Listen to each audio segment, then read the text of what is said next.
नमस्कार मित्रांनो, स्वागत आहे तुमचं मेकॅनिकल ऑटो या यूट्यूब चॅनलमध्ये. मित्रांनो, आज आपण फोर व्हील ड्राईव्ह ट्रॅक्टर घ्यावा की टू व्हील ड्राईव्ह घ्यावा, तुमच्यासाठी कोणता ट्रॅक्टर योग्य असेल याविषयी बोलणार आहोत. तर सर्वात आधी आपण टू व्हील ड्राईव्ह ट्रॅक्टरने सुरुवात करूया.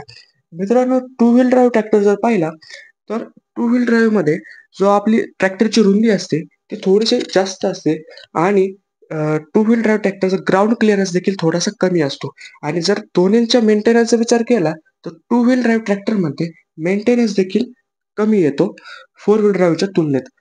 आणि हा जो ट्रॅक्टर आहे तो ज्या शेतकऱ्यांना इंटर कल्टिव्हेशन करायचं नसेल किंवा ज्या शेतकऱ्यांना स्प्रेइंगचं काम नाहीये किंवा कमी आहे अशा शेतकरी टू व्हील ड्राईव्ह ट्रॅक्टरकडे जाऊ शकतात. कारण जास्त चिखलामध्ये टू व्हील ड्राईव्ह ट्रॅक्टर आपला चालत नाही. द्राक्ष बागाला किंवा संत्र्याच्या बागेमध्ये फवारणी करण्यासाठी टू व्हील ड्राईव्ह ट्रॅक्टर चालू शकत नाही मित्रांनो. त्यामुळं टू व्हील ड्राईव्ह ट्रॅक्टर अशा शेतकऱ्यांनी शक्यतो टाळावा. फोर व्हील ड्राईव्ह ट्रॅक्टर जर पाहिले तर कॉम्पॅक्ट साईजमध्ये असतो, छोटा ट्रॅक्टर असतो, कमी रुंदीचा असतो आणि पॉवरफुल ट्रॅक्टर असतो. त्यामुळे हा ट्रॅक्टर जास्त करून फळबागा असणारे शेतकरी घेतात. आणि जो फोर व्हील ड्राईव्ह ट्रॅक्टर आहे मित्रांनो हा स्प्रेइंगसाठी वापरला जातो. तर मित्रांनो, तुम्हाला व्हिडिओ कसा वाटला कमेंटमध्ये नक्की सांगा. व्हिडिओ आवडल्यास लाईक करा, शेअर करा, चॅनलला सबस्क्राईब करायला विसरू नका. धन्यवाद.